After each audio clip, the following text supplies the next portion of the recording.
اعوذ باللہ من الشیطان الرجیم بسم اللہ الرحمن الرحیم۔ برادران اسلام، مومنین گرامی قدر، السلام علیکم یا اہل مدد۔ گلفام درباکر اپنے یوٹیوب چینل ذکر و عرفان 1472 کے ذریعے آپ سے محو گفتگو ہے۔ ابتدا میں حسب سابق وہی گزارش کہ اگر آپ مناسب سمجھیں تو چینل کو سبسکرائب کریں، دوست احباب کو بھی دعوت دیں تاکہ زیادہ سے زیادہ مومنین تک میری بات، میرا پیغام پہنچتا رہے۔ مومنین گرامی قدر، کل جہاں میں نے گفتگو چھوڑی تھی 11 محرم مقتل سے آل محمد کے قافلے کا رخصت الوداع ہونا، سرنیزوں پہ سوار ہو گئے، مستورات محملوں پہ سوار ہو گئے۔ یہاں علامہ رشید ترابی صاحب کا ایک لازوال جملہ ہے جو مجلس شام غریبہ میں انہوں نے کہا تھا۔ انہوں نے کہا تھا مرد نیزوں پہ سوار ہو گئے، مستورات محملوں پہ سوار ہو گئے۔ انہوں نے کہا نیزوں والے سوار آسانی میں تھے، محملوں والے سوار مشکل میں تھے۔ اس ترتیب سے یہ قافلہ چلتا ہوا 11 اور 12 محرم کی عصر کی نماز اور مغرب کی نماز کے درمیان کے وقت میں کوفہ کے صدر دروازے پہ پہنچ گیا۔ قافلہ سادات لٹا ہوا، پریشان حال، مرد مارے گئے، مستورات قید، ایک مرد بچ گیا جو بیمار بھی ہے، قیدی بھی ہے، خون بھی روتا ہے۔ اس کے ساتھ ایک 4.5 سال کا بچہ ہے، امام محمد باقر علیہ السلام۔ یوں سمجھیے آپ اکبر کی لٹی ہوئی اور بچی ہوئی بارات لے کے یہ قافلہ کوفہ کے دروازے پہ پہنچا۔ شام ہونے والی تھی، داروغہ شہر نے شہر کے دروازے بند کر دیے۔ ابن سعد نے اور لشکر کے سرداروں نے کہا کہ یہ فتح یاب ہو کے آیا ہوا لشکر ہے، دروازہ کھولا جائے۔ تو داروغہ شہر نے 2 وجوہات سے کہا کہ دروازہ نہیں کھل سکتا۔ پہلی وجہ تو یہ ہے کہ شام ہو گئی ہے، اصول ہے، ابن زیاد نے کہا شام کے بعد دروازے نہیں کھولے جائیں گے۔ اور دوسری بات یہ ہے کوفہ شہر ابھی قیدیوں کے استقبال کے لیے پوری طرح سے آراستہ اور تیار نہیں ہوا۔ یوں میری تحقیق کے مطابق 11 اور 12 محرم کی درمیانی رات علی کی بیٹیوں نے کوفہ کے باہر گزاری۔ 12 محرم کا دن طلوع ہوا، دروازے کھلے، شہر میں ہر طرف رونق، خوشی کے آثار، زرق برق لباس پہنے عورتیں ایک دوسرے کو مبارکباد دے رہے ہیں۔ مومنین گھروں میں چھپ کر رو رہے ہیں، پریشان ہیں، گھروں سے باہر بھی نہیں آ رہے۔ گھروں کے اندر امام حسین علیہ السلام کی عزاداری جاری ہے۔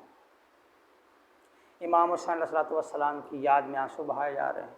اپنی بزدلی اور مدد نہ کر سکنے کا ملال ان کے دلوں کے اندر ہے۔ یوں ملی جلی کیفیت کوفہ کے اندر ہے۔ اب صورتحال یہ ہے، کوفہ کی عورتیں مکانوں کی چھتوں پہ ہیں بارات کا استقبال کرنے کے لیے، ہاتھوں میں ان کے پھول ہیں، پھول ہی کہہ سکتے ہیں نا۔ اب یہ کیفیت تھی۔ ایک لمحے کے لیے علی کی عالیہ بیٹی نے کہا سجاد دیکھنا، یہ وہی شہر ہے جس شہر میں شہزادی بن کے رہی، یہ وہ شہر ہے جس شہر میں میرے بابا کی شاہی تھی۔ مکانوں کی چھتوں پہ وہ عورتیں ہیں جو میرے گھروں میں کام بھی کرتی تھی، مجھ سے قرآن بھی پڑھنے آتی تھی، مجھ سے مسائل شریعت پہ پوچھنے آتی تھی۔ کیسے میں اس رنگ میں کوفہ میں داخل ہو جاؤں جب کہ میں قیدی ہوں، میرے بال کھلے ہوئے ہیں۔ بی بی نے تامل کیا، چلنے سے انکار کیا۔ یا شمر حرام زادہ تازیانہ لے کے حسین کے دستار کے وارث کی پشت پہ آیا اور کربلا کی تاریخ ستم کو لکھنا شروع کیا۔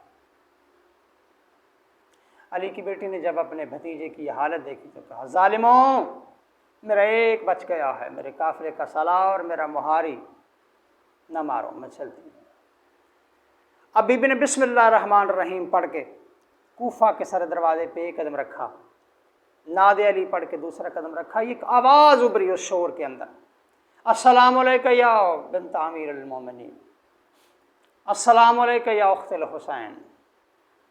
علی کی بیٹی میرا سلام، حسین کی بہن میرا سلام۔ پاس کھڑی تھی وہ کنیز جسے آل محمد نے ماں کہا۔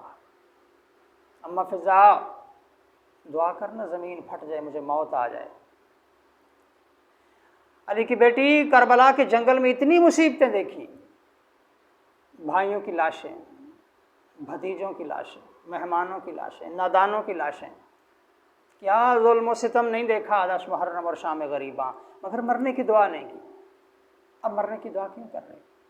علی کی بیٹی فرماتی ہے اما فضا دیکھنا، میں اجڑ کے باپ کے شہر میں داخل ہوئی، چار پہ میرے چادر کوئی نہیں اور کسی نے مجھے پہچان لیا، کسی جاننے والے نے مجھے پہچان لیا۔ علی کی بیٹی غیر نہیں، سفیر الحسین، راس المسلم، مسلم کا سر ہے، مسلم کی لاش ہے، تیرے بھائی کا سفیر ہے۔ علی کی عالیہ بیٹی چلتی چلتی چلتی اس جگہ آئی جہاں کوفہ کے صدر دروازے کے پاس 33 دنوں سے سفیر حسین کی لاش لٹک رہی تھی، جسم مقدس پہ کوفہ کے لوگوں کی مہمان نوازی کے نشانات۔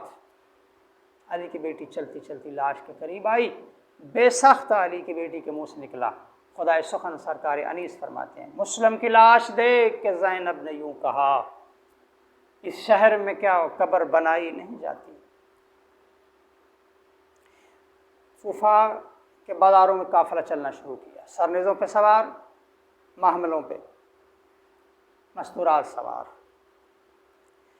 یا اچانک ڈھول لوگوں کے ہنسنے، مبارکبادیں دینے، سپاہیوں کے اٹکیلیاں کرنے، مذاق کرنے، خوشی منانے کا یہ منظر دیکھ کے کوفہ کے در و دیوار اور دروازوں پہ نقش و نگار بناتا ہوا ایک معمار تھا، کاریگر تھا، جس کا نام تھا مسلم۔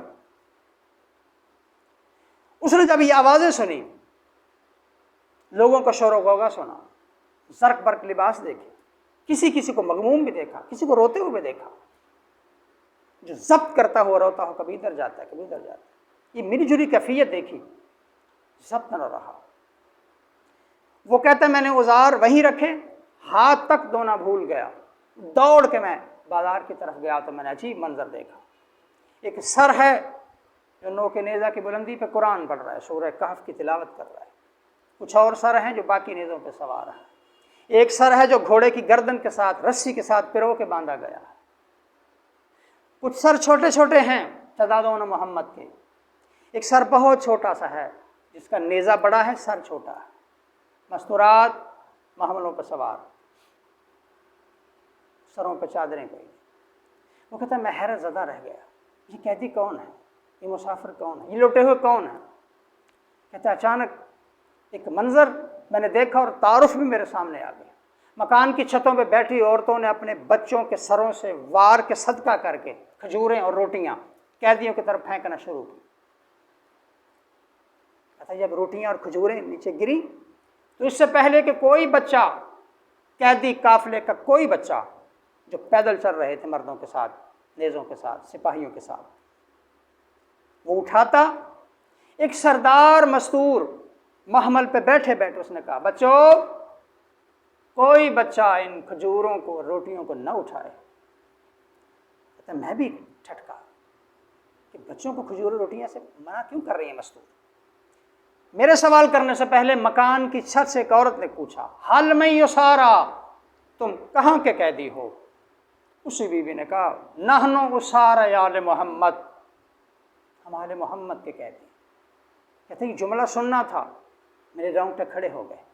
مکان کی چھتوں پہ چڑھی ہوئی عورتیں، بازار میں چلتے ہوئے مردوں میں اندر میں سے بھی اس جملے کا اثر ہوا۔ بہت سے لوگ حیرت زدہ رہ گئے کہ یہ کون؟ تعارف کہتا مجھ تک ہو گیا کہ یہ آل محمد کے قیدی ہیں۔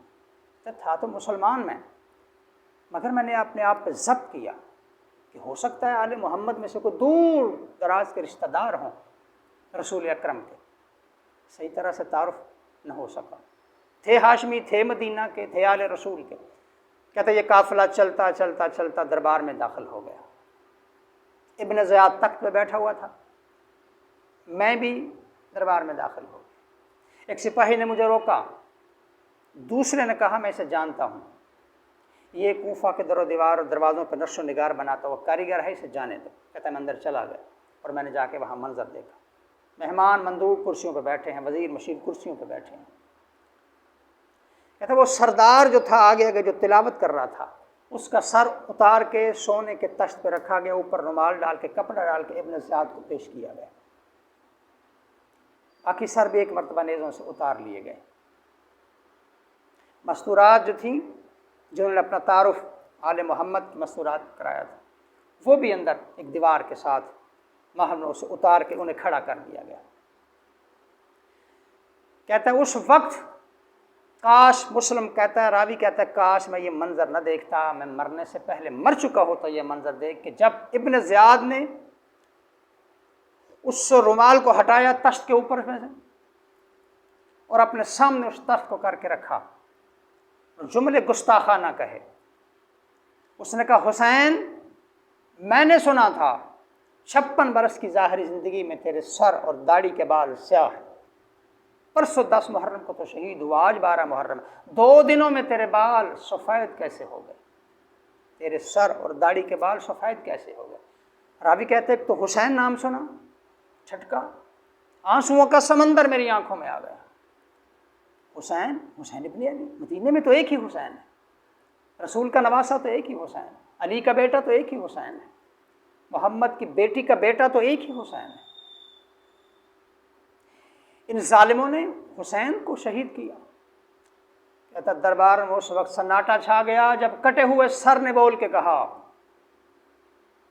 ابن زیاد تو نے پوچھا ہے میرے سر اور داڑھی کے بال سفید کیسے ہو گئے؟ ملعون، تو نے میرے اکبر کے سینے پہ لگتی ہوئی برشی کا منظر نہیں دیکھا، یہ میرے سر اور داڑھی کے بال اس وقت سفید ہو گئے۔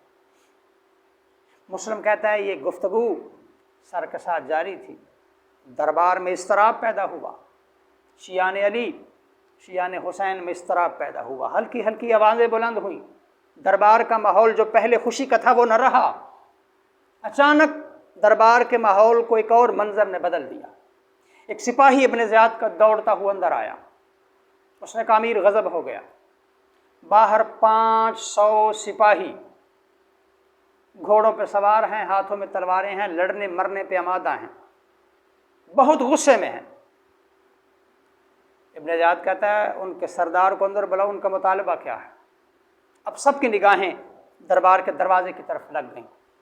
تو کہتا کیا دیکھا؟ ایک نوجوان اندر داخل ہوا جس کے ہاتھ میں برہنہ تلوار، غصے سے کانپ رہا ہے، چہرے پہ غصہ بھی ہے، نفرت بھی ہے، آنکھیں غصے سے باہر آتی ہوئی ہیں۔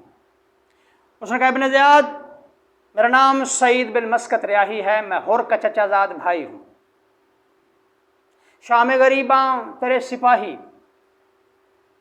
ہور کی بیوی اور بیٹی کو گرفتار کر کے لے، ہور کا معاملہ وہ جانے، اس کا اللہ جانے، مگر کیا تم نے محمد کی بہو بیٹیوں کی طرح، علی کی اولاد کی طرح سب کو لوارہ سمجھ رکھا ہے؟ ہور کی بیوی اور بیٹی کو میرے حوالے کر، ورنہ باہر میرے پاس سوار ہیں جو لڑنے مرنے پہ آمادہ ہیں، ابھی کوفہ کو میدان جنگ بنا دیا جائے گا، تیرے دربار کو مقتل بنا دیا جائے گا۔ ابن زیاد نے کہا میری فوج کربلا کی جنگ کی تھکی ہوئی زخمی ہے، میں جنگ نہیں چاہتا، تمہارا مطالبہ تسلیم کیا جاتا، سپاہیوں ہور کی بیوی اور بیٹی کو سعید کے حوالے کرو۔ سعید چلتا چلتا وہاں آیا جہاں ہور کی بیوی اور بیٹی ہاتھوں میں رسیاں باندھے علی کی بیٹیوں کے پاس کھڑی تھی، اس قطار میں یک جملہ کہا، ہور کی بیوی نے کہا سعید او ہور کا چچا زاد بھائی، تو نے بھائی ہونے کا حق ادا کر دیا، میں راضی، میری بیٹی راضی، تم پہ ہور بھی راضی ہوگا، مگر میں علی کی بیٹیوں اور رسول کی نواسیوں کو چھوڑ کے یہاں سے جانا نہیں چاہتی، تمہاری خدمت قبول، کوئی جھگڑا نہ کرو، کوئی جنگ نہ کرو، تم واپس چلے جاؤ۔